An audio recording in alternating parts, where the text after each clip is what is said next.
Okay, good afternoon, good evening, everyone. I'm George Koob. I'm a professor here at the Scripps Research Institute, and it's a great pleasure to introduce our speaker today, Paul Kenny. So I've known Paul for some time. Paul did his bachelor's degree at Trinity College, Dublin, Ireland, and he then did a Ph.D. in neuroscience and pharmacology with Sandra File at King's College, London, where he studied anxiety and animal models and nicotinic responses. He then came here to the Scripps Research Institute in La Jolla, California, where he did a postdoctoral fellowship with Athena Marcu. And I had the pleasure at that time of interacting with him. Paul then was recruited at Scripps, Florida, and he is now a tenured associate professor at Scripps, Florida. So Paul has, in my opinion, taken advantage of the wonderfulness of Scripps and applied it to the domain that I work in a very creative and innovative ways. And one of the major advances that I think he's, in a general way, that he has executed is to utilize the fantastic molecular information that we have at the Institute and integrate it in with circuitry, cellular, and behavioral models in the study of addiction. So you're in for a very exciting talk this afternoon. Paul's career has been on an asymptotic function, and it's in the right way. And he has, I counted 8 papers in Nature and related Nature journals in the last 3 or 4 years. Some of which I'm sure he's going to tell you about tonight. But again, integrating from the molecular to the behavioral level in the domain of addiction. In addition, he has won a number of very prestigious awards. He was elected a member of the American College of Neuropsychopharmacology, which may mean nothing to some of you, but is quite a big deal in our field. He also won the Waletsky Award at the Society for Neuroscience for the most outstanding behavioral neuroscientist. This is a real honor, and one of very few people in the country to have won this award. So, you know, I think the best thing I can say from my perspective about Paul is when you look at the young people in your laboratory and the postdoctoral fellows that are with you, and you think about what you'd like to see them be when they grow up. Paul is a perfect example of exactly what you might dream to be the perfect evolution of a postdoctoral fellow, someone who has not only moved our field forward, but pulled in relevant aspects of other fields in biology to affect that theme. So, Paul. Like after the talk, we'll see how it works out. I'd like to thank the committee for the invitation. It's really nice to be home. I was a postdoc with Athena for 5 years here in San Diego. It still feels like home, driving from the airport to the hotel.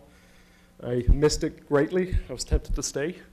So, but what I'm going to try and do today is summarize some of the work that's been going on in my lab and in collaboration with other labs, both Scripps and some external collaborators. Trying to investigate the role for microRNAs in drug addiction. So what I'll do is kind of hopefully bring you up to speed in some of the work we've done and show, for the first time at least, it's getting its first outing into the real world, some new data that we've been kind of generating in the lab that I'm pretty excited about, showing a microRNA that we think plays an absolutely central role in driving addiction, and we think is a hub of the signaling that goes on in the striatum during the emergence of addiction. So why are we interested? Why am I interested in microRNAs and their role in addiction? And my interest, you probably can't see this very clear, but my personal interest in microRNAs came from this paper published in Science. It actually published the very day I moved to Scripps, Florida. It came out that exact day, moving here from San Diego. And the person who published it, you can't see any names here, it was a guy called Klaus Vollestad, who actually helped recruit me out to Florida. And he, at the time, was very invested with the Phantom Consortium and looking at it was a very simple question. What complement or what mRNAs, messenger RNAs, do cells actually make? What's the transcriptomic output of cells? What do the cells spend their time transcribing? And so what they did was simply harvest all the messenger RNAs in cells and sequence them and say, what exactly is the DNA being turned into in terms of RNA content? And at the time, it's not surprising now, but at the time it was, again, you probably can't see that very well, but it was really remarkable at the time, back in late 2005, where it turned out that the number of protein coding RNAs, in other words, classical, canonical messenger RNAs, RNAs that are transcribed into protein through the classic Watson and Crick dogmatic view of genes, there was about 21,000 of those messenger RNAs within cells, which is consistent with the notion as 23,000 genes, protein coding genes in the human genome. So that was quite consistent with what people expected to see. But what was interesting was actually there was a greater number of RNAs that looked like they didn't have open reading frames. They're not involved in making protein. The cell expended more energy making RNAs that don't code for protein than for those that do. And again, that was really remarkable at the time. Why would a cell expend all this energy making something that's not going to turn into protein? And it turns out that these so-called non-protein coding or non-coding RNAs are regulatory in nature and are probably what makes us as humans special, because we're very, very good at making these non-coding RNAs, and they do a very good job in organizing complexity. And I don't have time really to review it. It turns out that these non-coding RNAs have been implicated heavily, definitely over the past 2 or 3 years, in very complex illnesses, including neuropsychiatric illnesses. And hopefully during my talk you'll get an idea as to why these are such attractive candidates for complex diseases like neuropsychiatric diseases, and in particular drug addiction. So when at the end of 2005, beginning of 2006, literally the very first experiment that we did in my lab at least, was to ask the question, are these vast slew of non-coding RNAs that cells seem to generate, are they potentially involved in drug addiction? And of course, nothing's ever easy. These non-coding RNAs come in all shapes and sizes and different flavors. Everything from exotic snow RNAs and RASI RNAs, natural antisense transcripts, which was closest favorite at the time. And the thing that really struck my interest, because they were really exploding in terms of brain formation and organizing patterning in the brain at that stage, were these microRNAs. There was a couple of really big papers published in Science showing that these, as the name implies, microRNAs or myRNAs, which are very small little non-coding RNAs, regulatory in nature, play a key role in the shape and function of the brain. And so we thought that perhaps these regulatory RNAs, if they're involved in making a brain, maybe they're involved in how a brain actually works. And if that's the case, maybe they're involved when a brain doesn't work anymore and gets damaged. In the case, for example, when you overuse drug and you remodel your brain such that it works differently. So what exactly is a microRNA? So if you follow just this little red line here, this is the microRNA. This is transcription from the microRNA gene. You get this very elegant looking little transcript, little hairpin. That's the prime microRNA, so it's called. It undergoes a cleavage event regulated by 2 enzymes, drosha and pasha. And then you can see here, you just basically clip off the tail of the microRNA to make this nice, clean little hairpin. That's then exported from the nucleus, and it undergoes a series of regulatory steps, in large part regulated by an enzyme called dicer. And so what you do initially is cleave off the hairpin.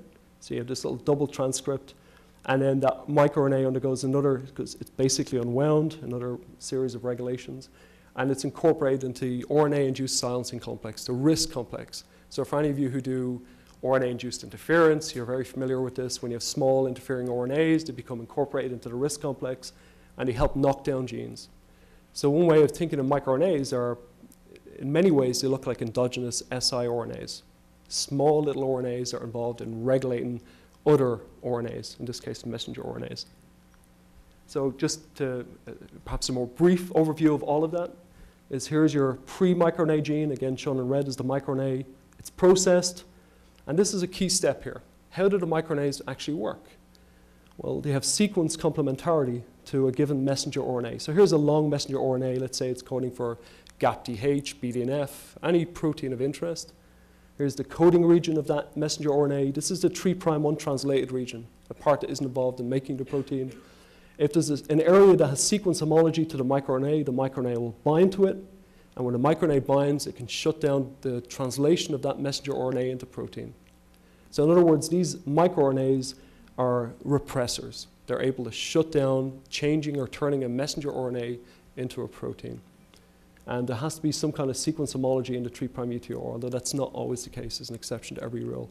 But typically, the microRNAs bind through complementation to the 3' UTR of target genes. And why that's interesting is one microRNA could have sequence homology to 100, 1,000 different messenger RNAs. So one microRNA has the potential to regulate hundreds or even thousands of proteins.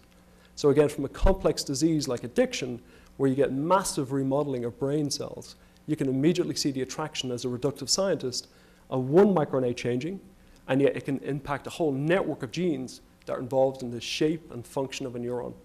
So instead of worrying about 200,000 different adaptive responses, you worry about one. Is this microRNA coordinating changes in response to a drug? If it is, then we begin to parse out all the different things it's doing. But we have one site that we can focus on, one microRNA in this case. So for me, they were really attractive, a way that we could just focus on one thing rather than the hundreds and thousands of different adaptations you typically see. So the way I like to think of them is microRNAs are almost the conductor of the orchestra. And if you think of the orchestra, and again, you'll see from this talk, is striatal plasticity, striatal signaling. And this, for example, could be Krebs signaling, this could be AKT, this could be mTOR. This microRNA is able to coordinate and talk to all these different signaling cascades and different molecular events and coordinate them such that you get one unified output.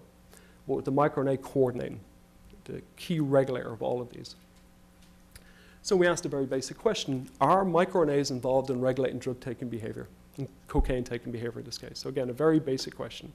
So how do we do this? So the first way we thought about doing this is let's disrupt the production or the function of microRNAs just globally. Let's knock out microRNAs and see what happens to cocaine-taking behavior. So, and this work was carried out, I'll show you now, was carried out with Ann Shaver and Paul Greengard at the Rockefeller University. And so the strategy we came up with was, as you can see here, this again is the sequence that results in a functional microRNA. There are two real key steps we figured that we could easily manipulate to just disrupt microRNA signaling in general. And this is every microRNA. Let's just shut them all down and see what happens. The first is we could either disrupt dicer, which is required to actually make a mature microRNA, or we could disrupt this protein called Argonaute2, AGO2, which is the core complex, the core component of the RISC complex. In other words, we can stop the cell making microRNAs, or we can stop them working. So we figure if we disrupt either one or the other of these genes, we can get a handle on what microRNAs may be doing in the context of cocaine-taking behavior. So the first strategy we came upon was to say, let's knock down dicer, and let's knock it down throughout the forebrain, and let's go and see what cocaine does in those animals. And the way we did that was to cross a flox dicer mouse, that's the flox allele, with an animal that expresses Cre recombinase. So once Cre, as you know, comes into contact with the flox allele, it basically chops out the gene. So once you have Cre here, you're going to knock out dicer. So if you cross these two lines of mice, CAMP kinase, the Cre here is driven by CAMP kinase 2 promoter, which means you have Cre throughout the forebrain. So if you cross these two mice, you're in effect going to knock dicer out from the forebrain of the resultant progeny. In other words, we're just going to knock dicer out in the forebrain. But when we do that, we were really surprised to find that the mutant mice, actually they were runts, they didn't grow, and they died at about 25, 26 days of age. So knocking dicer out from the forebrain resulted in dead animals. So not an optimal model to look at cocaine addiction, to say the least. So this was not a good way of going. So instead, we shifted strategy, and instead of knocking out dicer, we instead knocked out this other protein, AGO2. And to our real surprise, actually, we found that the mice were completely viable. There was no real disruption in anything we could see. These are just markers for striatal integrity. And you can actually see the striatum here. The reason I keep on saying striatum is, many of you probably know, it's a key area in the brain that regulates the responsiveness to drugs abuse, plays a key role in drug addiction. We found the flux mice, these are the control mice, basically normal striatum. If we knocked out AGO2, there was no real change in the morphology or any kind of function that we could see, at least globally, in the striatum. So these animals look perfectly normal and very suitable for our purposes. But of course, that left us with a conundrum. Why knocking out dicer would kill an animal, and yet knock out AGO2 doesn't? Knock out the ability to make a microRNA kills them, knock out the function of microRNA doesn't. So it looks like dicer is probably involved in many other functions we're just beginning to understand, including probably other species of small RNA in the brain. So it's something that we got very interested in, but we haven't done that much work on it since. So anyway, we took these mice in which we knocked out AGO2.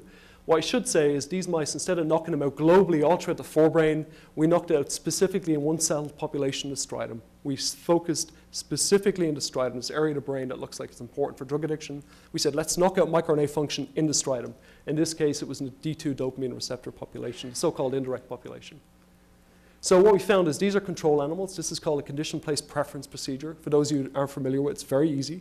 You basically have a chamber, an apparatus that has two chambers that typically look different. And in one chamber, you can repeatedly inject an animal with saline and confine it to that chamber. And you can inject the same animal with cocaine and confine it to the other side of the chamber. And eventually, the animal begins to pair its effective state, how it feels, with the chamber it's being confined in. And at test day, you can simply put the animal into the apparatus, let it explore and spend whatever amount of time it wants on any side of the chamber. The animal invariably spends more time in the cocaine paired side. It's looking for cocaine. So it's a really quick measure of the conditioned rewarding properties of cocaine. This is a control animal. What you can see is cocaine. You get this big, nice increase in the amount of time the animal spends in the cocaine paired side. Cocaine is rewarding, exactly what we'd expect. But when you knock out AGO2, when you knock out the function of microRNAs in the striatum, cocaine is no longer rewarding. The animals do not spend any additional time looking for cocaine compared to control animals. So that was interesting, but of course the proof in the pudding is, will they actually take cocaine? Will the animals actively seek and consume the drug? And will that be altered when you disrupt microRNA signaling in the striatum? And the answer, of course, is yes. So here's, this is cocaine self-administration. So in this case, instead of actually injecting the animal, confine it to an environment and seeing the animal go looking for the drug, we actually say, here's a catheter, we're going to put it in a chamber, and you can press a lever and directly receive cocaine. How much of the drug do you want to consume? So this is the number of cocaine infusions the animals consume. This is just varying the unit dose available. So when it presses the lever, it gets an infusion of cocaine. These are the different doses that were available. What you see in the control animals is classic inverted U-shaped dose response curve that you see across pretty much all the pharmacology. The drug is reinforcing. They really like it to a maximal level. And then as you continue to increase the dose, there's probably some aversion going on. Their responding goes down. So it's classic inverted U-shaped dose response curve. But in the AGO2 knockout, the animals in which AGO2 is not functioning properly in the brain, you see a real flattening of the dose response curve. The animals are not motivated to take cocaine. They don't show cocaine-seeking behavior in a condition-place preference procedure, and they won't self-administer drug when it's available. So AGO2 knockout, or disruption of microRNA signaling, is profoundly altering the reinforcing and rewarding properties of cocaine in mice.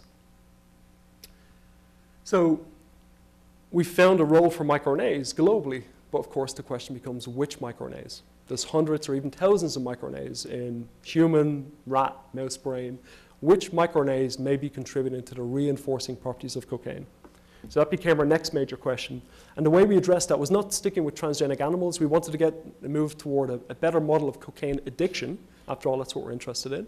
So we shifted back to rats, and we used a very intuitive, straightforward procedure. We either let the animal self-administer, take a little cocaine each day, or take a lot of cocaine each day. And animals that take a lot of cocaine each day are those that are much more likely to become addicted. So again, very intuitive. And this is based on a now classical paper by Sergio Med and George Koob, published quite a few years ago. I won't say how many years ago now. Followed up by many, many other groups now have shown that if you let an animal have extended access to cocaine, you're much more likely to see addiction-like behavior. So we said, now rats, what would happen in terms of microRNA expression in the striatum if they either have no access to cocaine, a little access to cocaine, or a lot of access to cocaine, look like they're becoming addicted? Are there addiction-specific microRNAs we can identify? So what we did here, again, these are the animals have 1 hour access to cocaine, so limited access each day. This is the amount of cocaine infusions. This is the self-administration session over a week. You can see they stably self-administer about 20 infusions in a 1 hour session, and they take that amount of cocaine each and every single day. Stable cocaine intake. They like the drug, but there's no real adaptation in the amount they take. They like it, they consume it. But in the animals that we put in the box for 6 hours per day, so they have extended access to the drug, what you see is this classic escalation event. The animals like the drug, they consume a lot of it in the first session. There's some kind of adaptive response in the brain. The animal takes more and more and more of the drug. They're losing control, they're becoming addicted. So what we did is after these animals had a statistically significant increase in their intake, they'd escalated. We stopped them on their access to cocaine. We waited 24 hours. We killed them. We took the brain. and we looked in the striatum, which microRNAs are altered. So we did this first generation gene expression array for microRNAs. And don't worry about this profiling. All you need to see from here is these are the extended access, the addicted animals. These are restricted access. These are controls. Out of all the microRNAs we profiled, we found only 2 that were changed in the dorsal striatum of animals that looked like they were becoming addicted to cocaine, just 2. And those microRNAs were microRNA 212 or MIR212 and microRNA 132. And again, this is a separate cohort of animals. We replicated the findings. This is real-time PCR. Here's the baseline amount of 212 in a control animal. You see maybe a slight increase in restricted access, but a nice statistically significant increase in the expression of MIR212 and 132 in the dorsal striatum of these animals as they're becoming addicted. So we thought these are 2 great candidates for microRNAs that probably play a role in regulating the motivational properties of cocaine. So we focused immediately on MIR212 simply because it was the first one that came up in the array. And we said, what is it doing to cocaine intake? Is it involved in regulating intake, or is this just some spurious molecular adaptation that really means nothing? Does it play a role in regulating cocaine intake? So the way we tested that was simply to make a virus, clone a lentivirus, in which we could express the microRNA. And also you can see there's a cassette here for green fluorescent protein.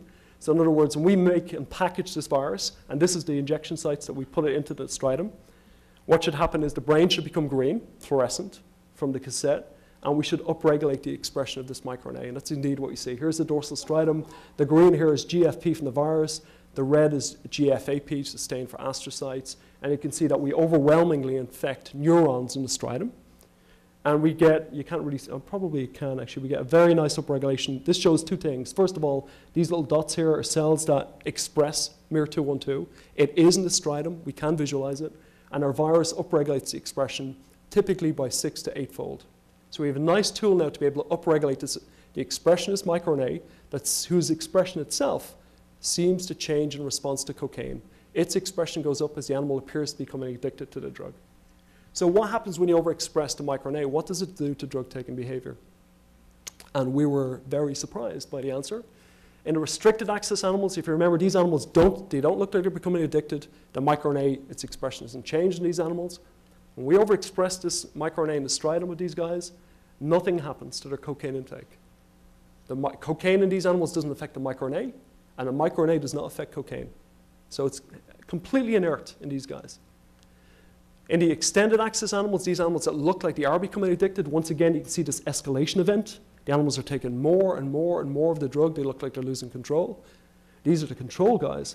But look what happens when we overexpress this microRNA. We boost its expression just a little bit more than naturally occurs. The animals take less and less and less cocaine. It's not as if we've disrupted their behavior. Initially, you can see they take exactly the same amount of coke. But the more exposure they get to the drug, instead of wanting more of it, they want less of it. So this is an incredibly protective, adaptive response to cocaine. Cocaine is triggering adaptations in the striatum to counter its effects.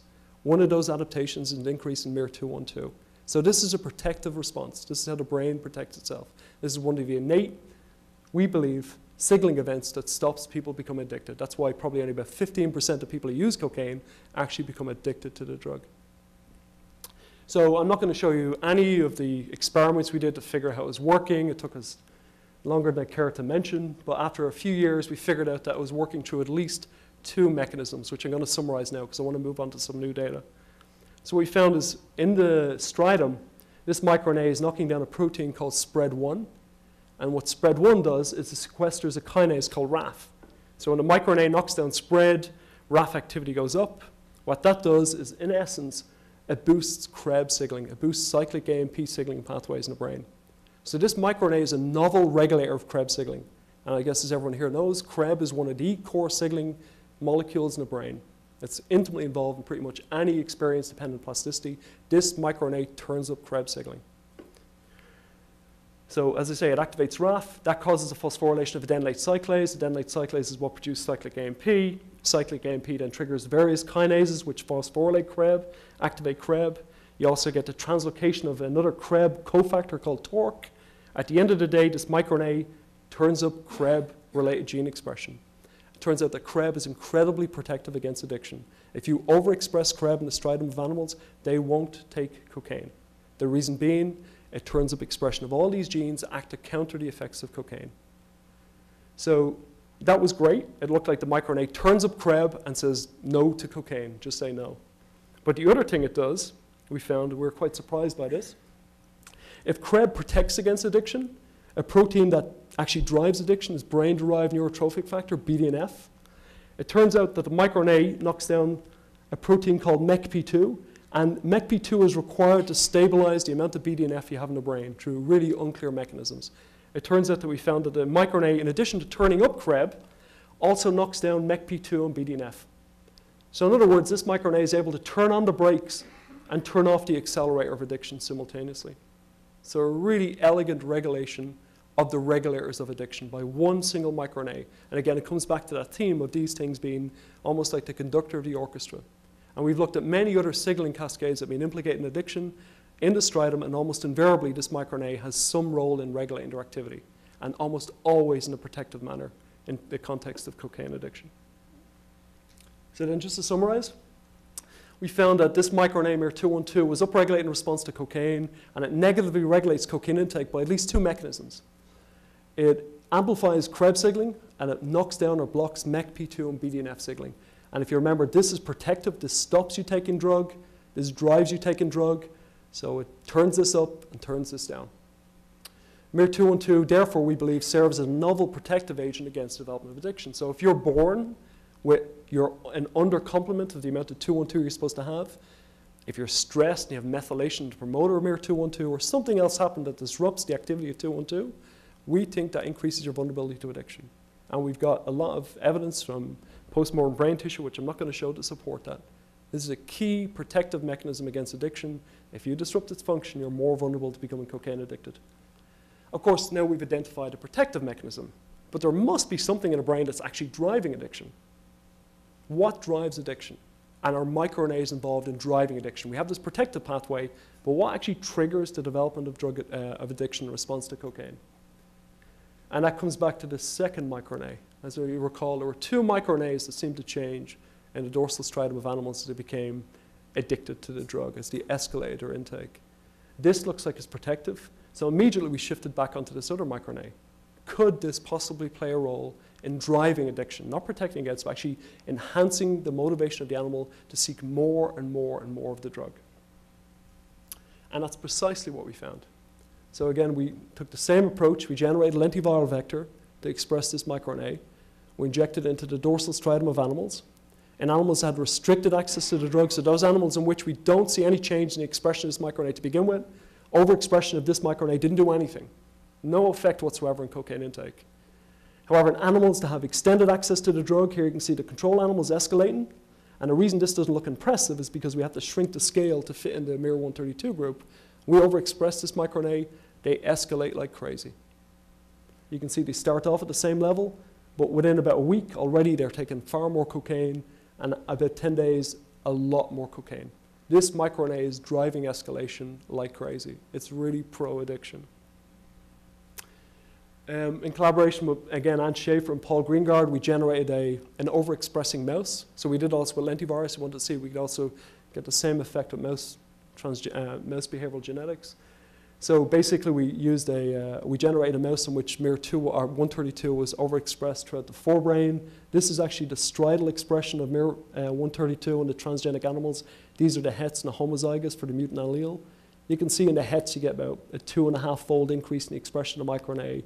The animals have one copy of the transgenic allele. In animals with two copies, we get about a 4-fold increase. In other words, we can make animals that naturally start life with overexpression of this microRNA. And we got some really interesting effects. For example, we got this absolute explosion and increase in dendritic complexity in the striatum in animals that have overexpression of this microRNA. It seems to be regulating the functional state of neurons in the striatum, which we're really interested in. But the main thing is what happens to cocaine intake in these animals that transgenically overexpress this microRNA.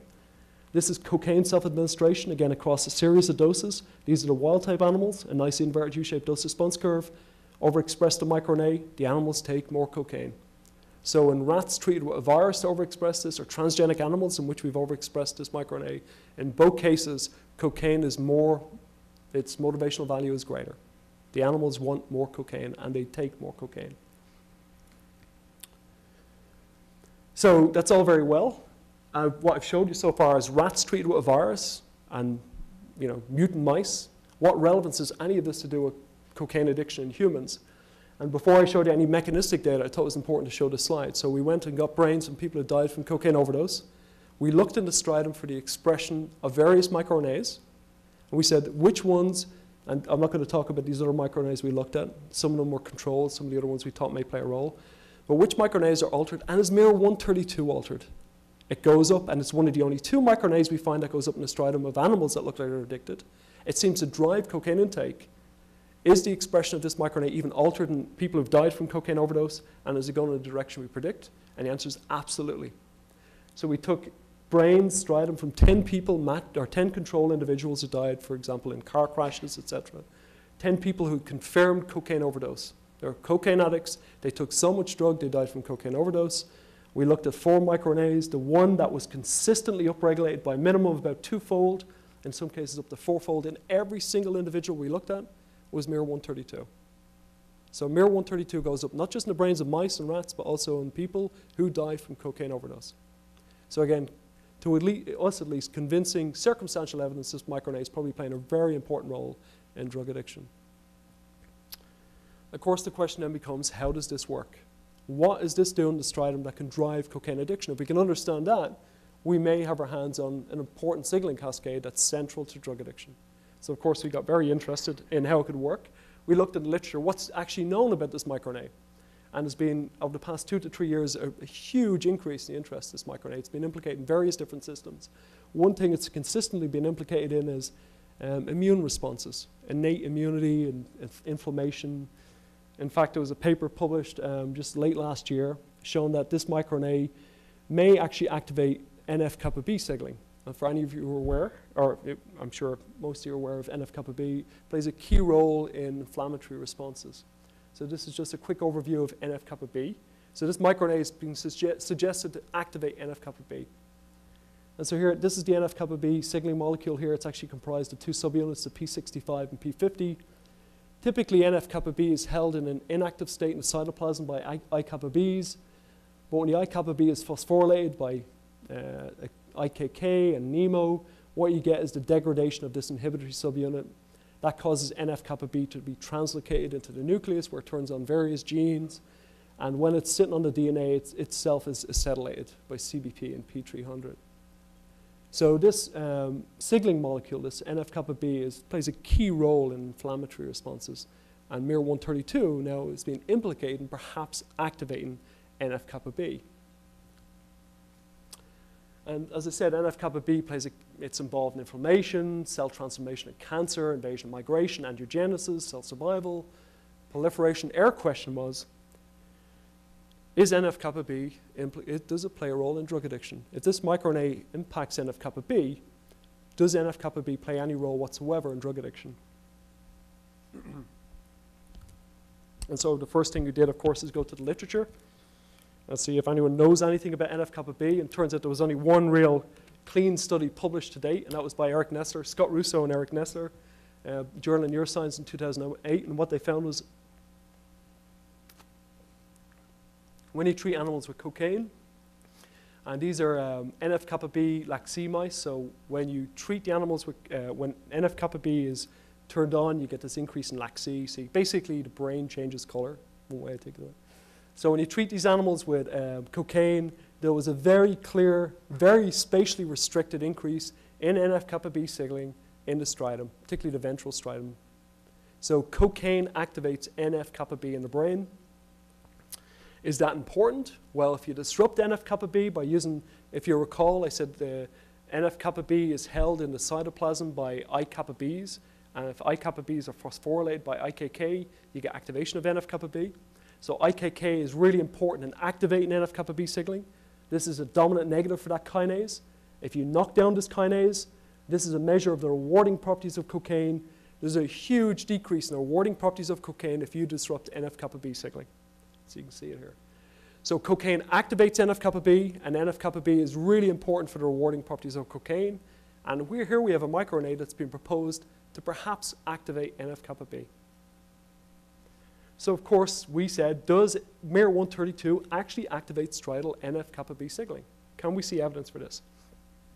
So the way we did this was very easy. Basically, we used a reporter gene where, just to go through this really quickly, you take a response element, a transcription factor response element. In other words, the bit of the DNA that Nf-Kappa B binds to, you can take that DNA and you can put it upstream of a gene called luciferase. So in other words, when Nf-Kappa B goes on, you get more luciferase. And luciferase, if you add a substrate like luciferin, gives off light. So in other words, when Nf-Kappa B goes on, our cells shine. And we can just measure light from those cells, and it's a measure of activated Nf-Kappa B. In other words, a really easy experiment to do. And this is what happens. We took these cells that had this Nf-Kappa B reporter construct. We treated them with just the empty vector. This is our baseline level of Nf-Kappa B. We transfect them at miR-132. We get really a huge increase in Nf-Kappa B signaling. This microRNA clearly turns on Nf-Kappa B.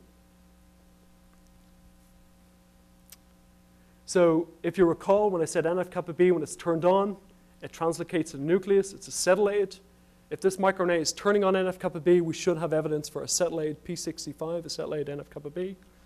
And indeed, we get a huge increase in the amount of acetylated Nf-Kappa B. So the microRNA is turning on Nf-Kappa B signaling in cells. I thought I'd show this figure as well because, again, it really blew me away. We're doing all these experiments in HEK cells. HEK cells have a really tiny amount of this microRNA naturally, very low level. But we can block the low level that's in HEK cells. And if you ignore this, just focus here. If we block even a tiny amount of miR-132 that's in HEK cells, this is baseline Nf-Kappa B, we get over a 50% reduction in Nf-Kappa B signaling in the HEK cells. This microRNA is absolutely essential to get proper Nf-Kappa B signaling.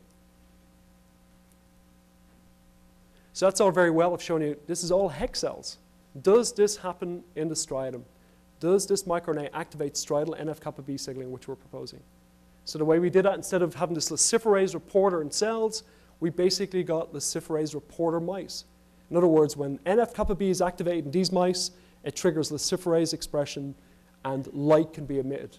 So we developed this brain imaging procedure where we injected animals either with a control virus or a virus to overexpress the microRNA, and their brain lit up like crazy.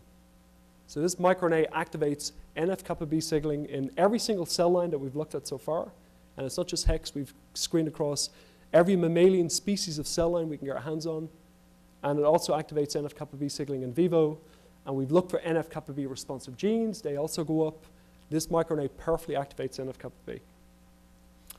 Is that important? So what? If Nf-Kappa B goes up in response to this microRNA, does it play any role whatsoever in regulating cocaine intake? Is it functionally relevant or not? So the first thing we did is say, well, is Nf-Kappa B involved in regulating compulsive cocaine intake? So here again is our model where you have the animals with restricted access to cocaine, extended access, you can see them escalating. At this point, we said, let's block Nf-Kappa B in the brain, in the striatum, and see what it does to compulsive-like cocaine intake. If Nf-Kappa B is important in compulsive cocaine taking, it should decrease cocaine intake in the rats. And that's exactly what we saw. You see this huge decrease in cocaine intake. And it really, you see, it's a relatively modest decrease, but a really striking decrease in cocaine intake when we infused the selective Nf-Kappa B blocker into the dorsal striatum of the rats. So compulsive-like cocaine intake requires Nf-Kappa B signaling in the striatum. So Nf-Kappa B is indeed important. It plays a key role in regulating cocaine intake. Our microRNA activates Nf-Kappa B. So does this explain why this microRNA drives cocaine intake? And the answer is yes. So what we did was take this, again, this way of blocking Nf-Kappa B signaling. This is a dominant negative IKK. This shuts down Nf-Kappa B signaling. These are our control mice. Here's cocaine intake in animals that just get a control virus. These are animals treated with a virus to block Nf-Kappa B signaling. This is IKK dominant negative. The one thing I'll say here is the vector that we got is from Scott Russo. It's HSV, so it only lasts for a day or so. It's a very rapid infection, and the virus burns itself up in the brain very quickly. It's cleared very quickly. It's not like lentivirus where the effects last for months. But what you see is a very clear decrease in cocaine intake, and as the virus is cleared, the animals come back to normal. Here you can see the increased cocaine intake in these animals. These are the 132 overexpressors, and when you knock Nf-Kappa B down, their intake goes down. So Nf-Kappa B is activated by this microRNA, and it drives enhanced cocaine intake. So again, miR-132 increases cocaine intake, and it does so by at least one mechanism, is amplifying Nf-Kappa B signaling. Increases in striatal miR-132 expression, we think, represents a major molecular adaptation in response to cocaine that drives drug addiction. And I think that's represented best in the post-mortem human brain tissue. It's upregulated 2 to 4-fold, even in those tissues, in every single person we found who died from cocaine overdose. So again, I'll try to go through this relatively quickly. The next question, of course, is, okay, the microRNA activates Nf-Kappa B. It seems to drive cocaine intake. How? How could this possibly activate Nf-Kappa B? What are the underlying molecular mechanisms? And will that reveal any further insights into the neurobiology of drug addiction? So what we did was a relatively straightforward experiment. I don't expect to see any of this, but basically what we did is take HEK cells and transfect them either with a mock, a control expression vector, or our microRNA to overexpress the microRNA. And then we looked at all the transcriptomic changes we could find, and we said which genes that have been implicated in Nf-Kappa B signaling are altered by this microRNA. And one gene that screamed out at us was a gene called cylindromatosis, CYLD, which is a known negative regulator of Nf-Kappa B. And we thought, well, this may potentially explain why this microRNA is turning up Nf-Kappa B. If this represses Nf-Kappa B signaling and the microRNA knocks it down, well then, of course, Nf-Kappa B should go up. So how does this protein work? This, again, is the Nf-Kappa B signaling cascade. As I said, you require IKK to phosphorylate and cause a degradation of I-Kappa B, which activates Nf-Kappa B. It turns out that this NEMO, or IKK gamma, is ubiquitinated. And typically when you think ubiquitination, you think of protein degradation. Ubiquitinated protein, it's degraded. But if the ubiquitin is bound at lysine 63 residues, it's actually regulatory. Think of this as almost like a phosphorylation event. It turns out that CYLD is able to disrupt or degrade the ubiquitinate at lysine 63 residues. So again, it's almost like a phosphatase. It's almost like it's dephosphorylating, an important regulatory step. So CYLD is able to deubiquitinate NEMO. It shuts down its function, and you turn off the ability of IKK to be able to turn on Nf-Kappa B. So this protein is basically able to shut down the Nf-Kappa B signaling cascade at this level. It's considered perhaps the core repressor or negative regulator of Nf-Kappa B signaling. And it seems to be knocked down by our microRNA. So we said, well, that's all very well. Is this protein even in the brain? So we went to the Allen Brain Atlas, and we were absolutely, again, blown away. We looked to see where is the transcript for this gene. It's pretty much only in the striatum. It's the only place in the brain that seems to be expressed. So we went and did, of course, protein. We did some immunoblotting, some immunos, some real-time PCR, and replicated these findings in Allen Brain Atlas. This protein pretty much is only in the striatum. So taking all that together, it looks like CYLD is a very promising candidate to explain how miR-132 can activate Nf-Kappa B signaling. But does the microRNA actually impact CYLD? I've shown you some gene expression analysis. It looked like it's an effect, but is there really an effect? So again, just to go back to the beginning of the talk, here's how microRNAs work. Here's the mature microRNA, in this case miR-132. The microRNA is taught to bind to regions in the 3' UTR to which has sequence homology. When it binds, it causes the blockade of the translation of that mRNA into protein. So in other words, is miR-132 able to bind to the 3' UTR CYLD? And if you look at the 3' UTR, and again, I should maybe show this in a little bit more detail. Here's the CYLD. This is a messenger RNA for CYLD. Here's the coding sequence. Here's the 3' UTR. It looks like there's at least 2 potential binding sites for miR-132 bioinformatically in the 3' UTR CYLD. This is just for anyone's interested, where they actually are. And if the microRNA binds to these 3' UTR sites, it would express it to shut down CYLD expression. So again, very simple. Does miR-132 bind to the 3' UTR CYLD and repress it, block its translation into protein? How can we measure that? Well, again, this is the CYLD gene. Here's the coding sequence. Here's the 3' UTR. If we simply switch out CYLD for luciferase, we can measure this. In other words, typically when you have luciferase, you transfect it in the cell, give the cells luciferin, you get light. A very easy to measure readout.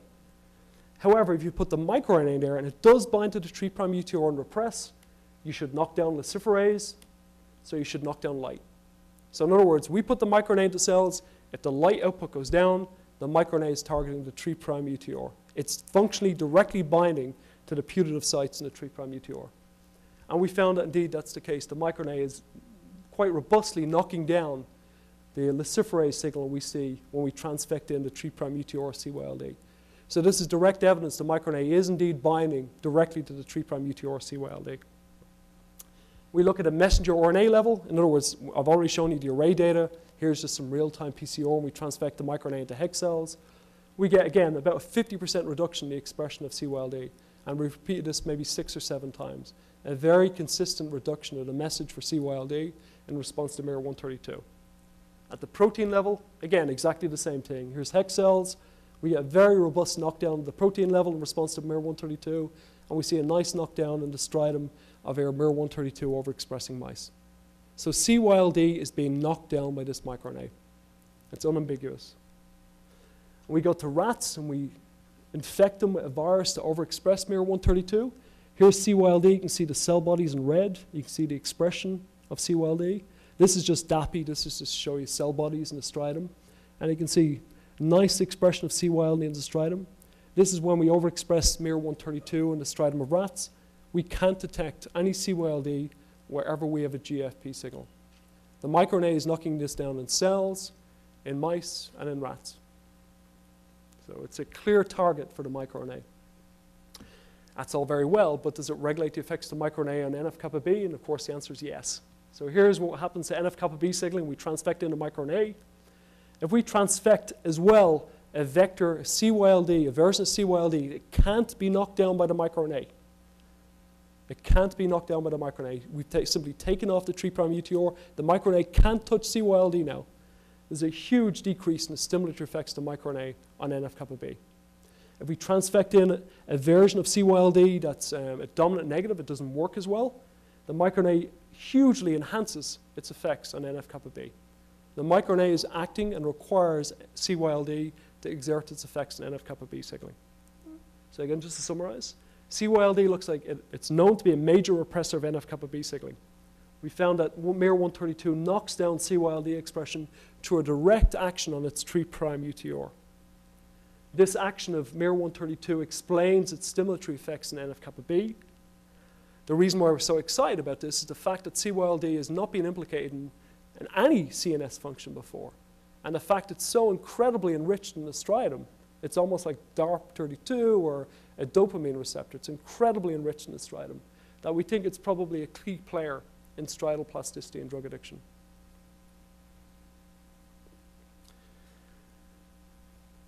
Okay, so what I've shown you is that these findings show that miR-212, and I'm almost finished, I promise. These findings show that miR-212 and 132 have really opposite effects in cocaine-taking behavior. So it's really nice. We have one microRNA that seems to protect against addiction and one that seems to drive addiction. A really simple story. Or so we thought until you actually look at these 2 microRNAs, and this is the last bit. So why were we surprised to see that miR-212 and miR-132 have opposite effects in cocaine intake? The reason we're surprised is because, in theory, these 2 microRNAs should be identical. The reason these 2 microRNAs, it was only these 2 microRNAs that go up in response to cocaine, and the reason we only looked at one of them to begin with is when you look genomically, both microRNAs are pretty much in the same site. They're almost the same gene. They're both regulated by CREB. They both have really close sequence homology. They differ by only about 4 nucleotides. In fact, they share the exact same seed region. The seed region of a microRNA is what guides its function, is what causes it to bind to the 3' UTR of a target gene.